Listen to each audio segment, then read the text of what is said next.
Welcome to the Professional Writing for Nursing webinar recording. This topic will be useful for HSA students. This is a recording of the material we cover in the live webinar of this topic. You may want to just watch the video straight through, or you can use the pause button to stop and do the activities. The webinar slides are available at this link. This webinar is designed to help you with your writing for your nursing studies and the nursing profession. The three main goals of this webinar are to refresh the basics of writing, improve the structure of your texts, and learn how to in-text reference. So let's get started with the first part, which is a reminder about when to use commas. Commas are used in three main ways. Firstly, they are used to break up a list. Secondly, they are used when starting a sentence with a conjunction word or phrase like in addition, for example, therefore, however, as a consequence, and so on. Commas are also used to separate parts of a sentence. For example, when assisting a patient, comma, effective communication is essential. According to blank, comma, nurses need to possess a wide range of skills. The Alfred Hospital, comma, which is located in Melbourne, comma, is a major public teaching hospital. Take a look at these sentences and add in commas where necessary. You can pause the video now if you'd like to do the activity.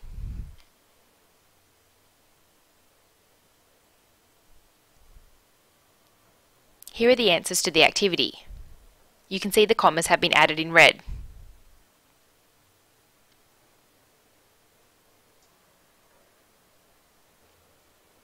Apostrophes can be a little tricky. Apostrophes are used to show possession. For example, the manager's role involves supervising other staff. In other words, the role belonging to the manager. The second example is, the hospital's report revealed a startling trend. In other words, the report belonging to the hospital. The really tricky part is when there are two or more owners. In this example, if there is one patient, we put the apostrophe before the S. But if there is more than one patient, the apostrophe goes after the S to show this.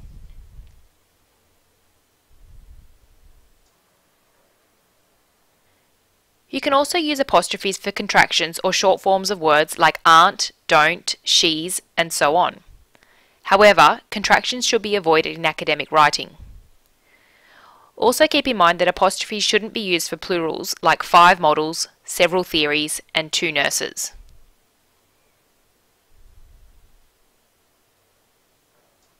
Take a look at these sentences and add in apostrophes where necessary. You can pause the video now if you'd like to do the activity.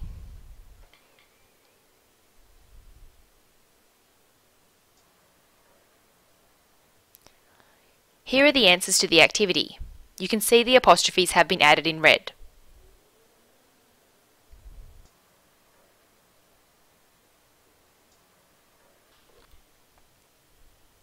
A common error students often make in their texts is to write an incomplete sentence, known as a sentence fragment. Sentence fragments are incomplete because they lack a subject, a verb, or a completed thought. Fragments often follow a sentence that is complete and the writer has just failed to link the ideas together fluently. Some sentence fragments look like a full sentence because they have a capital letter or a full stop. Take a look at these sentences. You'll notice that the sentences are incomplete and don't make sense on their own.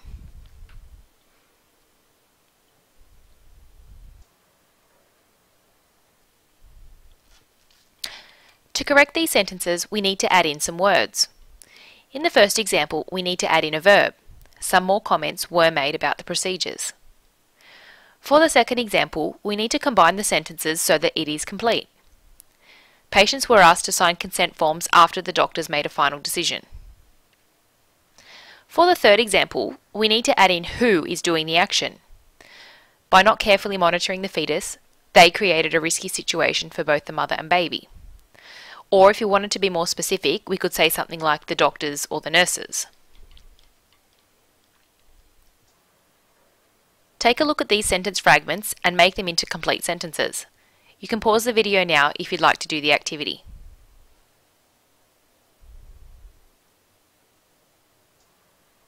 Here are some possible answers to the activity, but you may have something a little different.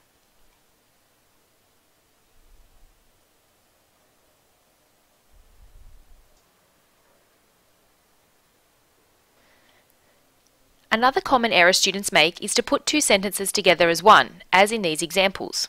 These are called run-on sentences. A run-on sentence occurs when two or more sentences are brought together with no punctuation in between. Fix run-on sentences by separating the sentences with a full stop or semicolon, or use a comma followed by a conjunction, also known as a linking word, like and, so, but, and so on.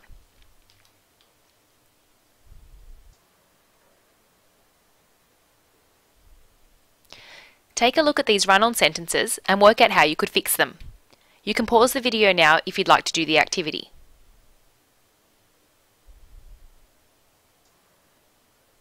Here are some possible answers to the activity, but you might have something a little different.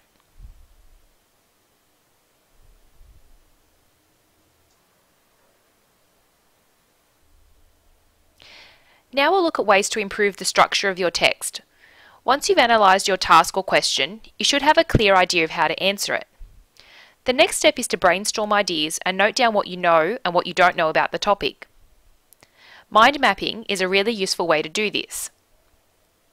Mind maps can help you in the early stages of your essay by summarising your research and providing you with a picture of all aspects of the question, and get your ideas out in front of you where you can see them all at once.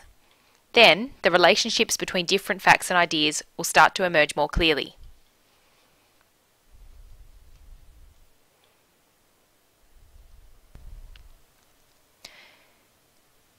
Here's an example of a mind map in preparation for an essay on stress. As you can see, there are three main subtopics: causes, solutions, and effects. The student has also brainstormed and perhaps done some reading and noted down some more specific points to cover in each section.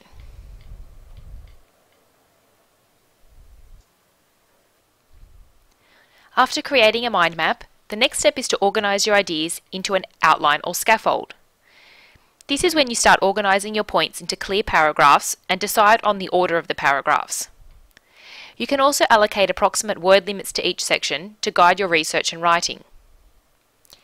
Thinking about the stress mind map we just looked at, how would you order the paragraphs? How many words would you allocate to each section, and to your intro and to your conclusion? Let's take a look at one way we could do this. Here's an example scaffold for our essay on stress.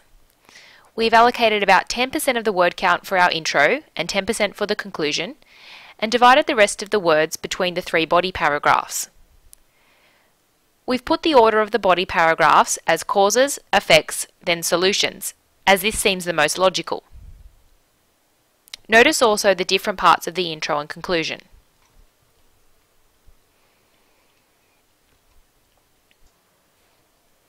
The next step is to create strong body paragraphs. Each body paragraph should begin with a topic sentence stating the main idea of the paragraph. The topic sentence should be followed by several sentences which develop and support the main idea. To add support or evidence, you should refer to sources and provide examples and statistics. You should have a strong concluding sentence in each paragraph to link the reader back to the topic sentence or provide a link to the next paragraph or section. A way to link your ideas together clearly and smoothly in your paragraph is to use connecting words. Connectors such as, although, and than must join two things in the same sentence.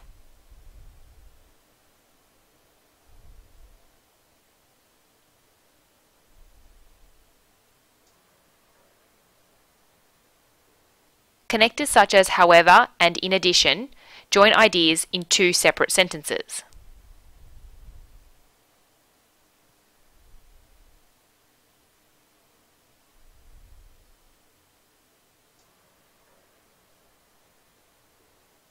Finally, make sure you are correctly referencing your sources. Referencing allows you to correctly acknowledge where you got your information from, and it shows you're educated, you are reading widely, and that you are getting your information from quality sources. In nursing, we follow APA style. In APA style, you can reference at the end of the sentence like this. Alternatively, you could reference at the start of the sentence like this. You'll notice that the word argues has been added into the sentence, but you could use other words like believes, states, claims, and so on.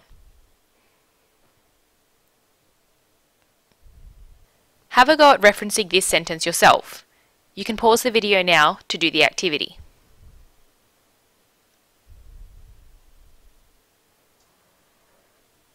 Here are some possible answers to the activity.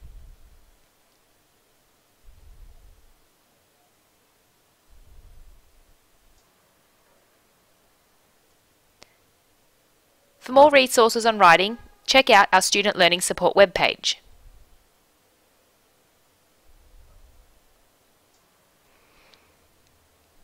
Get in touch with us at Learning Support if you have any queries or need specific advice about an assignment you are writing. Good luck with your studies!